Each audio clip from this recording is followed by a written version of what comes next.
Assalamu alaikum dear viewers and Ramadan Mubarak. Welcome to Mental Health Matters. I'm your host Mariam Hilli and I'm joined by my co-host Sister Anisa Diab, our very own mental health professional. Welcome to the show, Sister Anisa. Thank you for having me here. Sister Anisa, I'm really excited about today's episode actually because we are talking about breaking the cycle of poverty and we're joined by an extremely special guest. We're joined by Brother Al-amin Muhammad, who is the founder of We Rise Above the Streets Recovery Outreach Program based in Syracuse, New York. They serve the homeless community with Sandwich Saturdays and other forms of outreach. And as someone who's homeless himself on the streets of Atlanta and Georgia for 10 years, Brother Al-amin eventually became a full-time advocate and activist for the poor himself.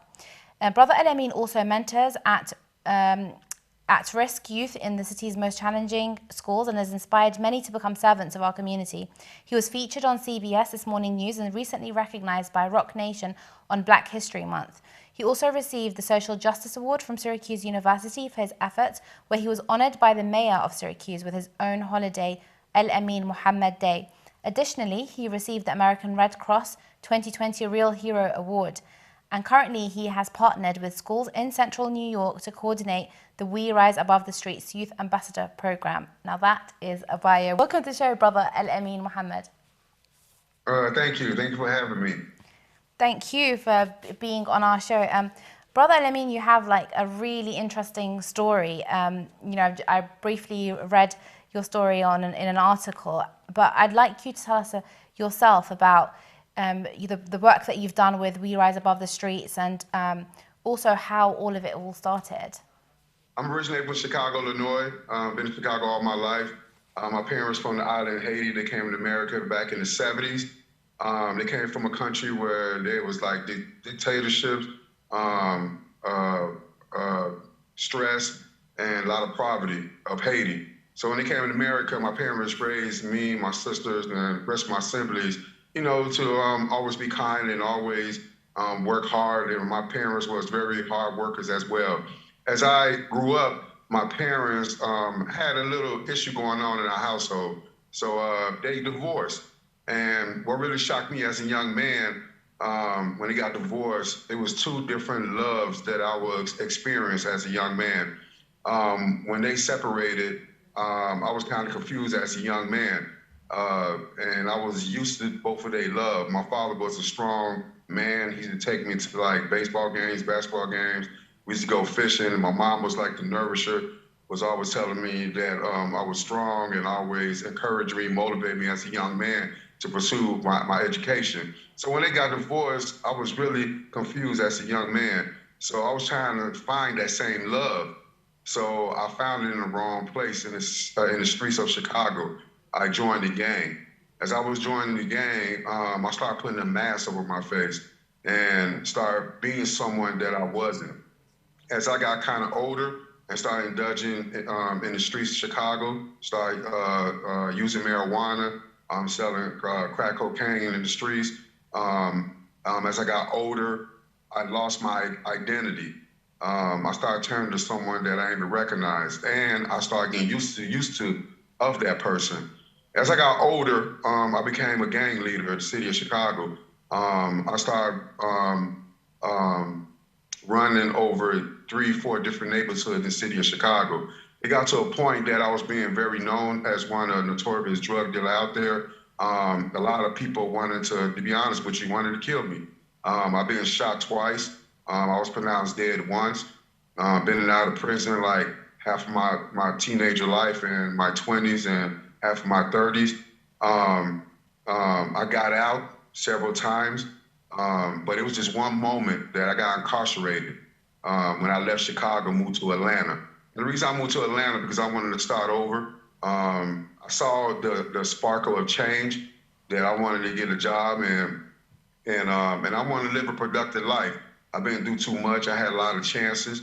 And when I got to Atlanta, I found a job and I really loved my job. Been there for a year. I was still struggling. When I was back in Chicago, I knew I had mental health problems back in Chicago because I was having a lot of nightmares when I moved to Atlanta about my past and a lot of things that had happened to me. So I've been in my job for about a year. I was staying at a hotel. I was trying to save money so I could get me an apartment and continue living a life that my parents taught me. So year at my job, they laid me off. And I was really upset and I was really sad about that. And there was a guy in my hotel room that I was staying in. Became good friends after work. I was going there playing video games and I was still doing drugs, drinking and doing alcohol. And guess what city he was from? Y'all ready for this? Chicago. So we had a lot in common, but he was selling drugs at his hotel as well. So when I got out from that job and they laid me off, my last check, I turned back selling drugs again with the guy from Chicago in the hotel. So I'm selling drugs in Atlanta, and there's different laws in different cities in the US. Atlanta is down south, and their laws is really, really, really, really dangerous. You know, they'll try to lose you in the system. So when I got to Atlanta, I started selling drugs again, and I started wearing that mask. Remember that mask I was talking about? I put that mask right back on. But it got kind of worse because I was kind of older, and I was making a lot of money in the city of Atlanta. I was going to clubs, doing all type of crazy stuff out there. So one day I was coming from a nightclub. I was at my apartment, and then the federal agents came in and they kicked my door in, and they had a warrant out on me. But I left like 10 minutes before they came. So they incarcerated a couple of people. They locked a couple of people who was in the apartment because they didn't want to tell on me. So I found out they was looking for me. I turned myself in. I was in Chicago because I didn't want they really come to my parents' house, my family house. So I went back to Atlanta, turned myself in. So when I got to jail, to be honest with you, it might sound strange to everybody that's watching, but that time that I got locked up and I was incarcerated, that was one of the best times of my life. I felt different from all the times I was incarcerated. I started doing a lot of self-reflection, self-inventory about myself. I started finding out the true meaning of Al-amin Muhammad. My cellmate, he was Muslim, and I gave him a hard time all the time when he was praying. I kept saying disrespectful things to him while he was praying, but he was a big guy, and I thought we was actually going to fight several times, but he was so humble and so quiet and always smiling and always respectful to me, even when I was being disrespectful to him. So when I was incarcerated, I sat in my cell. I did a lot of trying to read, and I'm gonna remind everybody that I was a ninth grade dropout. I didn't have no type of education at all. So I'm trying to learn how to read in there, and the little things that we don't pay attention to. For example, when I was locked up, I noticed that I love flowers. I was planting flowers when I was incarcerated. And it's kind of crazy because what gangsters like flowers, right? So I'm in there planting flowers, watering flowers, talking to flowers, and everything else. And another thing that we don't pay attention, when I was in Chicago, I ain't never smiled because I'm always, defensive, always on guard. So I was looking at myself in the mirror and I started smiling. I'm like, wow, I got a beautiful smile. It took me like 30-some years to find out that I have one of the beautiful smile, right? I got a beautiful smile, right, y'all? The Muslim brother, he was teaching me a little about Islam. And one night I was sleeping and he was telling me that he noticed I was looking at my daughter's pictures all the time because the mother of my child was sending pictures to prison of my daughters going to school. And I missed a lot of time with my kids when they was young. So he asked me a question. He was like, if you died today, what legacy will you leave for your daughters? And that really hit me real hard because I didn't have no legacy. All they knew, if I died in this prison, all they'll know that daddy was a drug dealer. He did a lot of bad things to people. He hurt people. He was on drugs. So that day, I was interested in what he was doing, what he was praying. It was like yoga to me, praying, bowing, and everything else. I was interested in why he was always happy and he was incarcerated. So he taught me a little about Islam in there, and I was very interested. He gave me a book about the Prophet, may peace be upon him, the story of the Prophet Muhammad. That blew my mind when I read the whole book. Then when I heard the Adhan, I told myself I need to be Muslim because I ain't never heard nothing like this day of my life. It used to bring chills all over my body when I heard the Adhan in prison. So I became Muslim. When I became Muslim in prison, everything changed about me. I didn't care how many years that I had. I didn't care about what the judge was going to do to me. I was ready to do my time and get out and become a Muslim, become a man, just start all over. Can you believe I went to court? My lawyer had a conversation with me when I went to court. He came out and told me that, Al-Amin, they offering you 1 year served and 9 years of probation. Can you believe that? All praise due to Allah that he saved me that day, because I was dead wrong.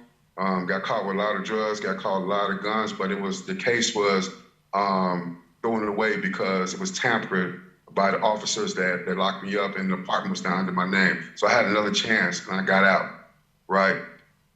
When I got out, I had so many plans that how I was going to get back on my feet, but it did not work like that. I was struggling when I got out. I was going to a lot of masjids in Atlanta. Brothers always helped me out, gave me money and gave me food. And I ended up becoming homeless, right? And I noticed my image was looking different when I was out in the streets. I just posted a picture of me homeless on social media for the first time and in my book. And that was one of the most scariest moments of my life, because that was the only thing that I didn't let go, let people see how I was looking when I was in the streets. So 10 years went by. I was used to being homeless. I knew I had mental health problems because I was always paranoid. Depression hit me a lot till I saw my psychiatrist for the first time, and they diagnosed me with PTSD and major depression. Major depression. And I was wondering, I understand about the depression, but I was confused about the PTSD. I was telling him, I ain't never been in the military. What are you talking about? He's like, yeah, you've been in the military. You've been through war all your life. And it made a lot of sense. I was like, wow. So I started learning more about my condition and started taking my medicine like I supposed to when I was out in the streets. It was really kind of hard because of Medicare when you're homeless. So I found a detox center that was going to help me to find me somewhere to stay and find me a job, because I was sleeping in the streets. I was sleeping in abandoned buildings. I was being treated wrong when I was homeless. I got stuff thrown on me, told me I smelled and all type of crazy stuff. So I found a detox center, that self-sufficient class that I could go to that will find me a job, find me housing, and teach me the steps to get back to society, self-sufficient. So I signed my name on the list, but when you're homeless, when you try to get to a program, you got what your name comes on top of the list and they'll call you. See, I ain't had a phone, so I kept going to the facility and finding out if I was getting closer. So my brothers and sisters, that everybody that's watching right now, and it's really kind of hard for me to share this. I didn't share this like hundreds of times speaking in different places, but it's so difficult to share this. One day I was sick and tired and I was trying to end my life. I was really trying to end my life. I planned everything. I had the weapon and I knew where I was going to end my life at. So I was on my way. It was a rainy night. I was on my way and I was confused, and I kept asking Allah why I'm feeling like this way. And on my way to end my life, a car pulled up, and it was the caseworker who told me to sign up for the program. He told me, get in the car, we've been looking for you. You are ready to get in the program, we've been looking for you. And what's really shocking to me and so beautiful, Atlanta's a big city. This guy come out of nowhere, see me walking down the street and pulled over in the rain and told me, get in the car, that you've been accepted to the program. I still get chills thinking about that. So I got in the car, rode there. It was Memorial Weekend. I rode there. I spent the night the weekend because they was closed because of their holiday. Monday morning, I went to his office, and I slept good that weekend. I haven't slept in a bed, I don't know how long. And this is something that we don't pay attention, y'all. We take granted for it. This is my first time eating out of fork. I haven't ate out of a fork, a real fork and spoon, like in 10 years.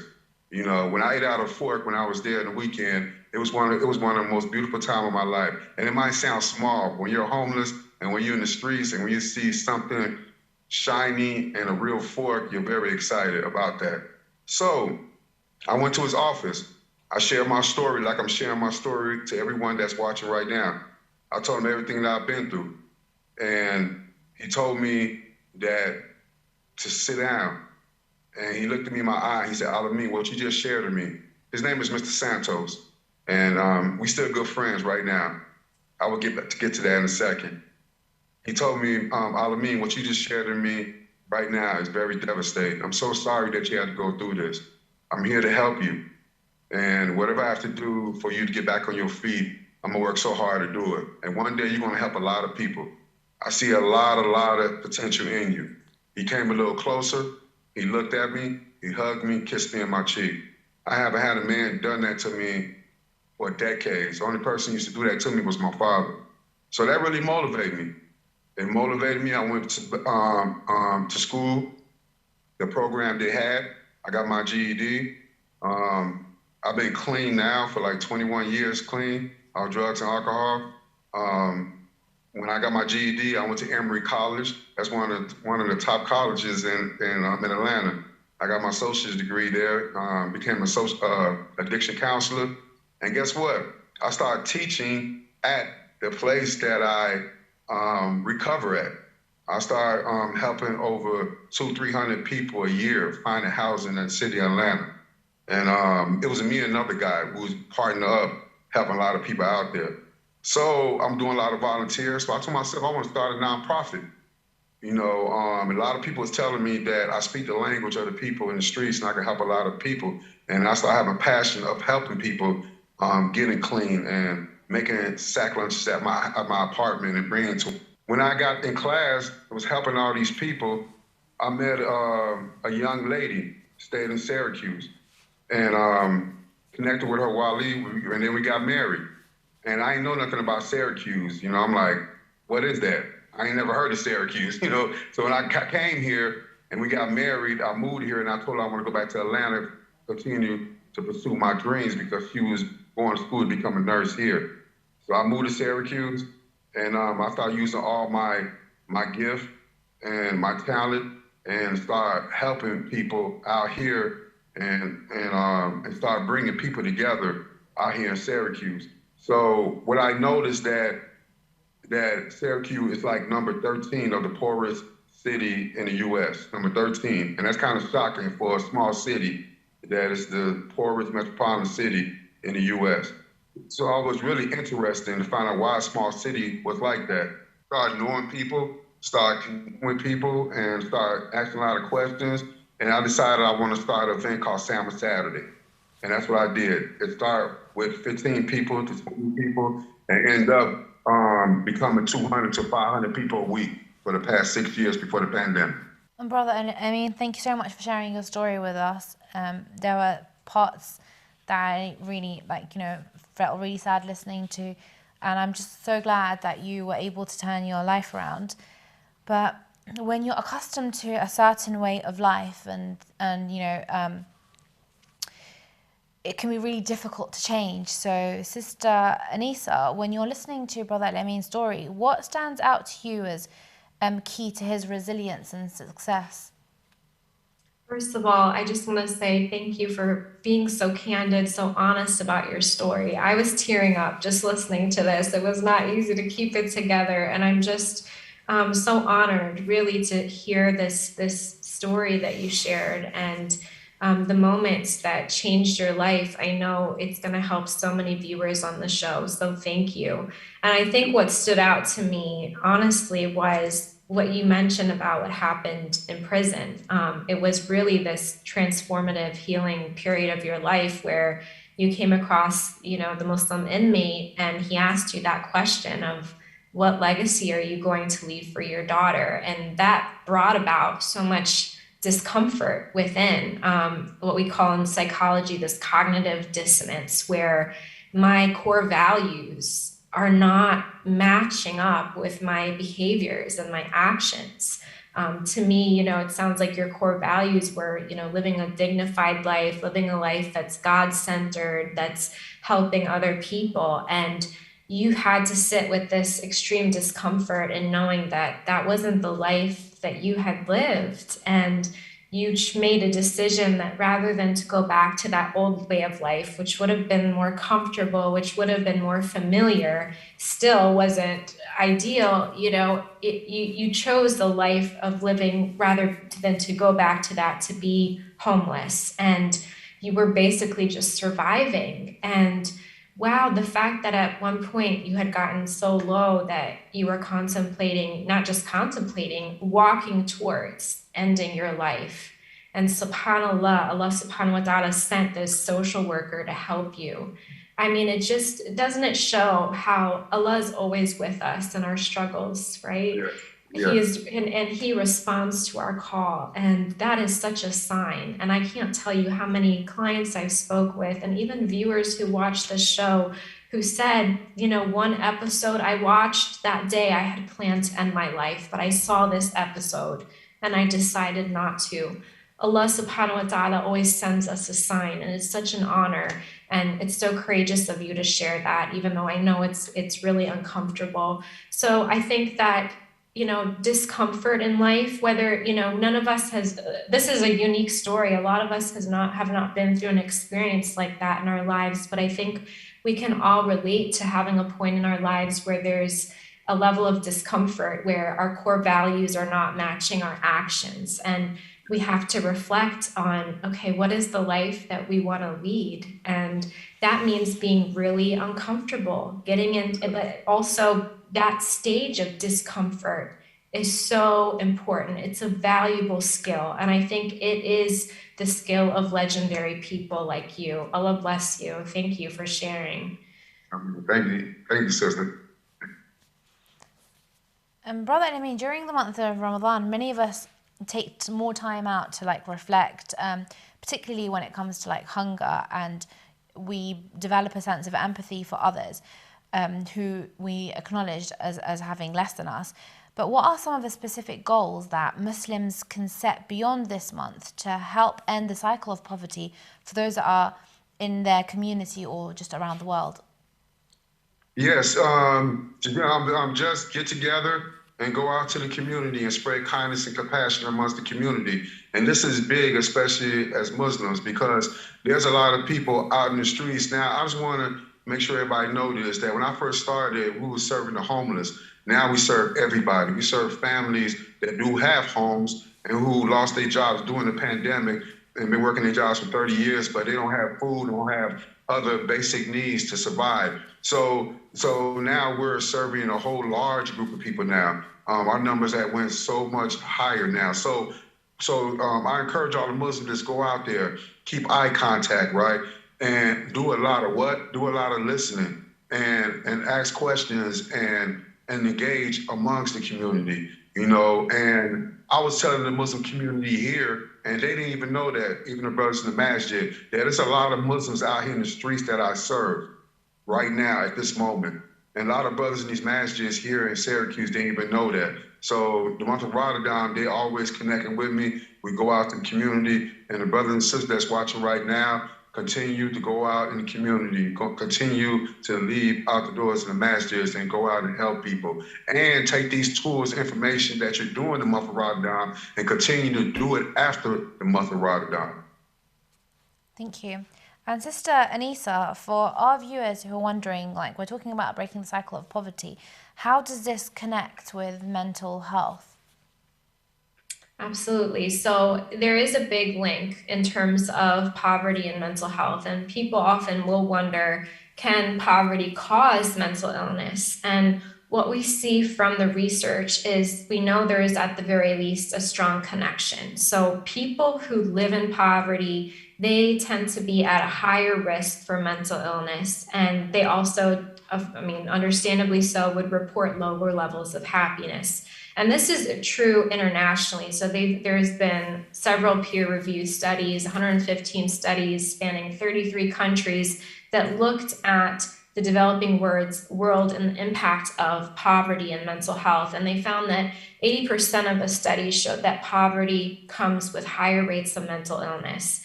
And among those people living in poverty, we see that those people have more severe, longer lasting mental illness, worse outcomes. And we know that mental illness is never just caused by one thing. We've talked about that on the show before, but poverty can definitely be one of those very important factors that interacts with other issues such as genetic predisposition to mental health concerns or traumatic life events, substance abuse, all of that. And the opposite can be true. So poverty can also lead to mental illness, but mental illness can lead to poverty as well, as we see in many cases with folks who are struggling with chronic or severe disorders like schizophrenia in particular. It's one of the most significant social determinants of health and well-being. And that's why it's so important that we push for equality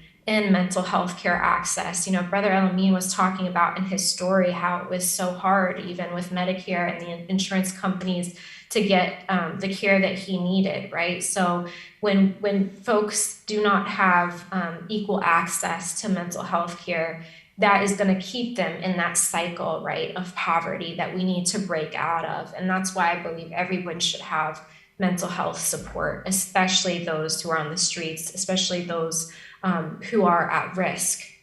And we talk about the importance of helping people who are homeless, but it just seems like it's a detached statement sometimes, because people still have a stigma attached to those who are homeless. They might see them as a nuisance or, as lazy drug addicts, or turn a blind eye to someone who's in evident need.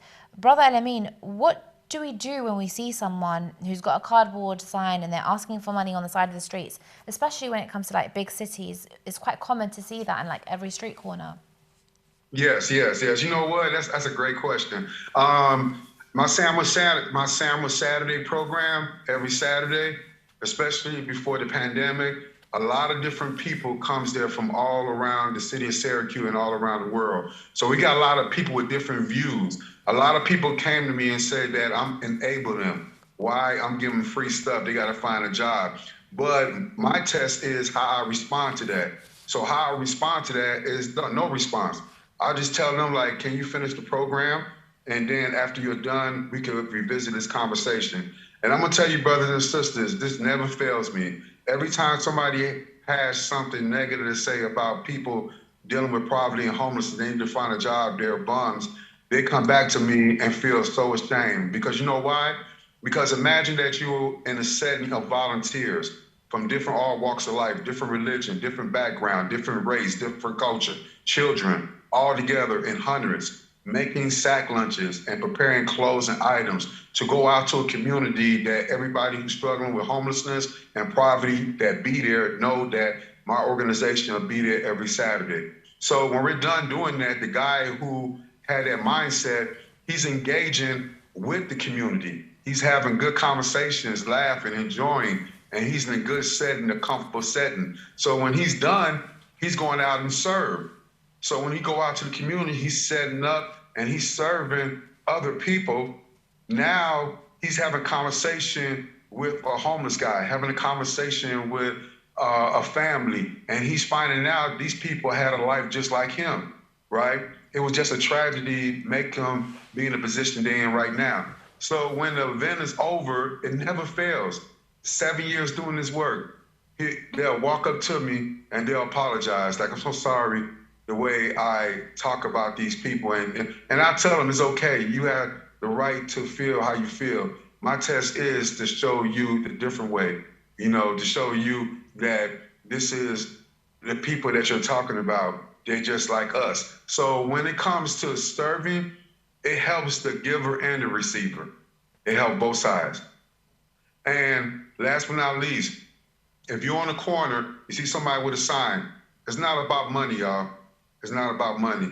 I'm telling you this because I was homeless myself. It's about recognizing that person in that corner, waving, saying hi, smile to the individual. Because this person probably never talked to no one for months, probably for weeks. Because we're in a world right now, there's a lot of evil going on, right? This organization promotes love. We believe that love overrule hate. So when you see the guy, make sure you keep a Ziploc bag, right? Go to the dollar store. put some socks, right? Put some deodorant, put some hand warmers, hats and gloves in a Ziploc bag, leave in your glove department. When you see somebody in the corner, and be safe now, because we're in the middle of the pandemic, you can roll the windows down, wave, smile, and get him the care package. This is how you could really help yourself and help the brother or the sister that's on that corner as well. And when we're talking about poverty, it's such a multifaceted problem because embedded within is usually other issues like gang violence, relationship loss, addictions, and other issues. Brother Al-amin, what would you say to a viewer who might be in this difficult place? I'm gonna tell the viewer that's watching right now and that's suffering in this community, suffering through gang violence, drugs, and poverty, and always paranoid. Just sit back and work on mind, body, and spirit. Just tell yourself that you want to start a whole new legacy. You want to leave your environment. Look for mentors. Go to your local youth center or your local center. Continue to motivate yourself. Continue to encourage yourself. Surround yourself around people who's been there and then achieve a lot in their lives. It helps. It really helps. You cannot be in one area by yourself and not engaging with other people who are striving for greatness, striving to be success, striving to leave legacies for their family.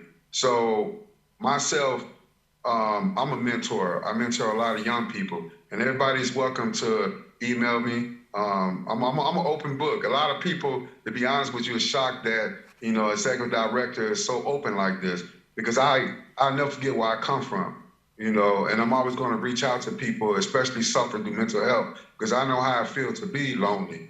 I know how I feel to be invisible and suffer through a lot of issues. And I have the tools and information to improve a lot of people's lives. And I have done it in the past and still doing it right now. Brother Al-amin, I understand that you also became a licensed therapist yourself and you specialized in providing drug and alcohol counseling. How do you see mental health professionals being able to play a role in breaking the cycle of poverty and even addiction? Oh, great question. I had a cookout. I had a cookout every year. This is our 5th annual cookout. And I reach out to a lot of mental health facilities and I brought them to our community, right? This is something that don't happen. You bring therapists to the community. And we did it twice this summer. And it was a lot of good results. And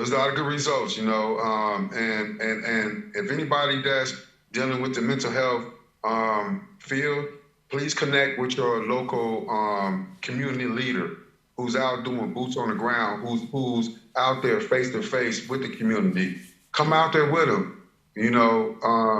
I understand there's a lot of them have to come to make appointments, but it's okay to come out with them because this is something unique that the community never seen.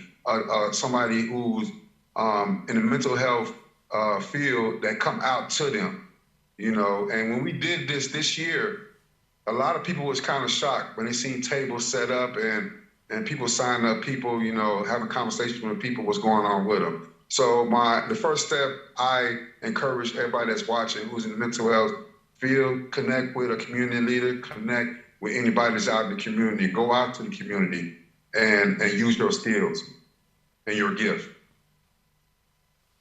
And Anisa, if I come to you, what other resources are available to those who might be struggling financially with homelessness?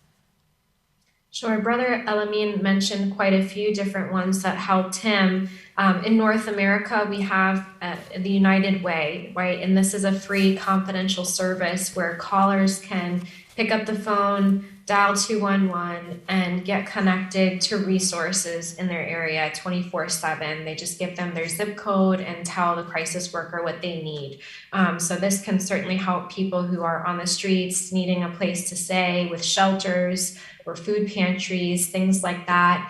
Other countries, especially need to look at their local health departments, contact them and see what resources and financial assistance is available for those individuals. Contacting the local masjid, sometimes people are ashamed to, contact their masjid and say, hey, I'm in trouble, I'm struggling. Are there any zakat eligible programs that I can apply for? But that's, of course, a resource that we want to reach out to. Helplines as well. In the UK, there's the Samaritans.org website, which has the helpline information. Anisa helpline in the US, especially for women who might need shelter resources. But helplines usually have individuals who have the opportunity to look at their database and see what's available according to your needs. But the key is to reach out for help and to have the courage to admit, hey, I just can't do this myself anymore. I need to reach out and I need to accept the help, right? And that was what was key with Brother Al-Amin, is that instead of continuing to walk towards ending his life, he said, you know what, I'm going to accept the social worker's help, right? And Brother Amin, if we come back to a point in your story when you were in prison and decided to become a Muslim, what was it that inspired you most about Islam that made you want to convert and turn your life around? Our beloved Prophet, may peace be upon him, reading his story, I even said this.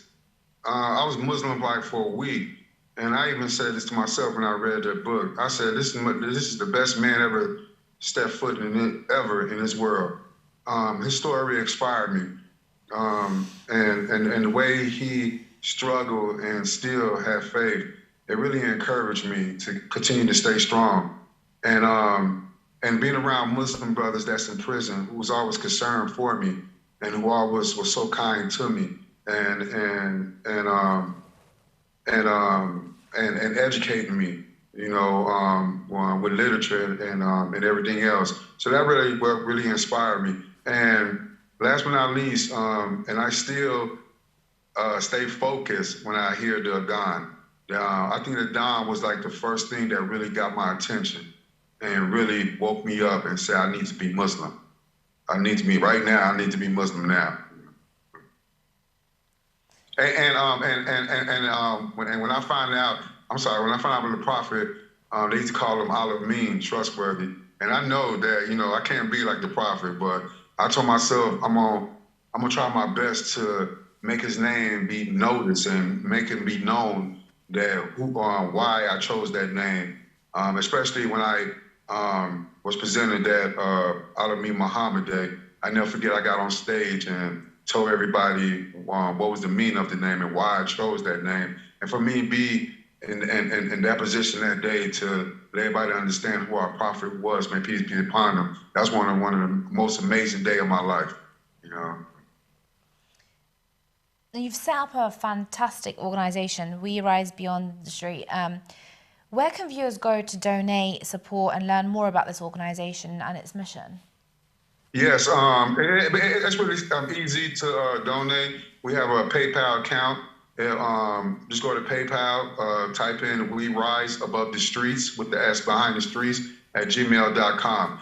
And if anybody wants to donate any items like hats, gloves, right now we're in a cold winter, but by the time the month of Ramadan come, it's going to be like going in the spring, probably, inshallah. Socks, we have an Amazon account, and I noticed that it's much easier for people to order stuff and get it delivered to our office. Our website is ifweeattheyeat.org. Again, ifweeattheyeat.org. If we eat, they eat means that no one deserves to be hungry in the city of Syracuse and all over the world. Thank you for that. And Sister Anisa, just before we end the show, do you have any final words that you'd like to say? I just want to say thank you, Brother Al-Amin, for being on the show. It's just inspirational to hear your story. And it just stands out to me how, mashallah, you were able to take such a difficult life experience and to turn your life around. And it's proof that it's never too late. There's always hope for people. Sometimes people will say to me, I've been dealing with the same problems for the past 7 years, the past 10 years. What's going to be different about this year? And you're living proof that just one moment can change everything. And that's what I hope the viewers take away who might be struggling. Well said. Brother Al-Amin, is there any final words that you'd like to say to our viewers, anyone who's watching the show right now? Yes, I just want to tell everybody that's watching the show that's struggling through mental health or struggling with anything in life, continue to stay strong, continue to stay focused, and continue to be kind, and continue to reach out to people. Don't be ashamed to ask for help, like my sister was saying. And I just want to tell the whole world, this is probably one of the most important messages I'm about to leave. Today, smile, be kind to one another. Be the reason someone smiled today. Thank you. Thank you so much. Honestly, we're humbled and we're honoured to have you on our show today. Thank you so much. Dear viewers, we have come to the end of our show, so do tune in again next time. Thank you very much. Take care. Wassalamu alaikum.